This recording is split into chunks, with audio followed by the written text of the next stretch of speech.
Hi, my name is Dick Jarvis. This is a Q&A video for my second devlog of Andy Jam. Some of my patrons have asked me questions, and I'll answer them here in greater detail than I would anywhere else. I hope you enjoy these responses. Anthony asks, are you planning on including customization for Andy? If not by changing his color, since he's Andy and not an embodiment of the user, then by giving him clothes/accessories he collects in-game. Would that work with the animation setup you already got going? Or will he be forever nude? Face screaming in fear emoji. Well, Anthony, that's an interesting question. Since all the Jam characters are using the same rig, I have been planning for that. The base Jam rig does have a hat, and it has glasses, and it has room for facial hair. I am building modular accessories into it, so it's not a huge leap to give Andy customizable hats. I'd have to animate the hats separately and then build a system that can toggle them on and off. So the foundation for something like that is there. It's just not on my list. It's something I'm interested in revisiting later down the line, but right now I have no plans to give him alternate outfits. Patreon doesn't do stretch goals anymore, but if it did, I would probably make that one of the stretch goals. Oh, what the hell, I'll do it now. If I can get to... give me a second, let me find a D100.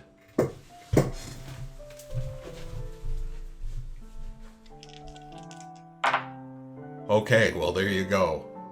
If I can get up to 67 patrons, I'll try to add alternate outfits as a feature in Andy Jam. That's the new stretch goal. This is a good way to design video games. Huemel asks, how will you handle water in the game? Stylistically, I'm just going to be using a simple water shader. If you look at the water in the old Unity build, I'm hoping to get something that looks exactly like that. I think that was fine. It worked with the style. It did what it was supposed to do. I like that water. I like the way it looks. Slurp, drink it up. Excuse me. If you mean technically, in the old Unity build, I did some sort of sine wave where the points on the water plane knew where they were in the wave, and then Andy detected where he was on the grid, and then was able to detect from the sine wave where his z-axis was supposed to be if he was at a certain point in the level. And no, I'm throwing all that out. It was insanity. I'm gonna make an invisible box, and that's going to be water, and if Andy is touching the box, he's swimming, and if he's not swimming. He's gonna have to have two different modes of swimming, one for when he's on the surface and one for when he's diving. And I'm going to have to make it so his swimming doesn't turn on if he's in the air but not falling, and that way he can jump out of the water without getting sucked right back in. And there's probably, a handful of other things I'm not thinking of, and I'll have to troubleshoot it when I get to swimming, which is probably gonna be this week. If you mean in terms of gameplay feel, I want the swimming to be fast. Maybe not quite as fast as his on-land movement, but if you hit water in the game, I don't want it to feel like you're hitting molasses. Kyle asks, do you intend to have controls for both controller and keyboard? Yes, I do. The current build has both keyboard and controller support. I need to add options so you can adjust controls. That's going to come a little later. But yes, the game will have both keyboard and controller support. Jordan asks, what do I do about my burning jealousy of Doc?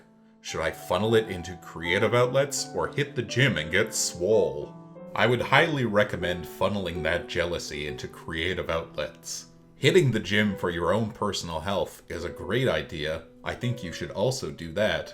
But if you're hitting the gym to try to challenge Doc to hand-to-hand combat, I'm sorry, but you're going to lose. It would be like a baby fighting Mike Tyson. Just an absolute bloodbath. I don't want to see you get hurt like this. You should become a poet. Scott asks, I'm real curious about dialogue now that you've mentioned it.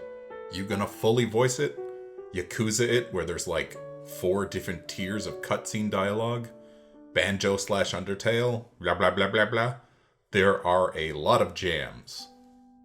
I think to help make the humor I'm going for work, my preference is for it to be fully voice acted, which I don't think it's possible to overstate the challenge that would be. You know, it's not just a matter of recording the voices and chopping them up and shoving them into the big box that says video game.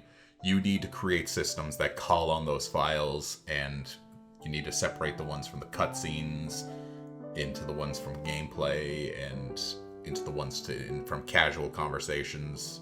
It's also going to be expensive, and you know, my budget right now is $-, and that's what it really comes down to, is my ability to take the time and resources to develop the systems and to hire voice actors to do the voices. You know, if I can't hit that mark, I would go for Yakuza style storytelling where there are fully voice acted cutscenes, and then if you're just talking to an average NPC, it's brought down a bit just to get those interactions in there. It's something I really don't want to compromise on though, because what I find interesting about making this game is bringing a very emotive character to the player.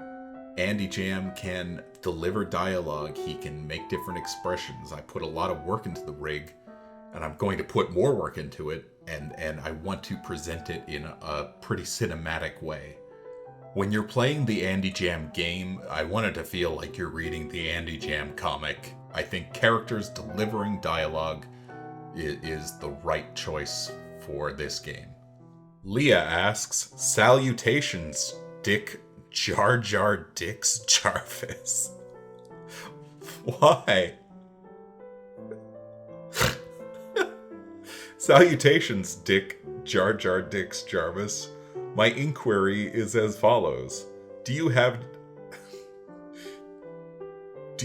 plans to create a, quote, Discord, unquote, server? Please respond post haste. This is something that keeps me up at night sometimes. I would like to start one. I think there's a lot of value in that. It's a place for a community to form around the project. On the other hand, then I'd be a Discord moderator. I could just find people to help me moderate a Discord, but then I have to ask another human being to be a Discord moderator.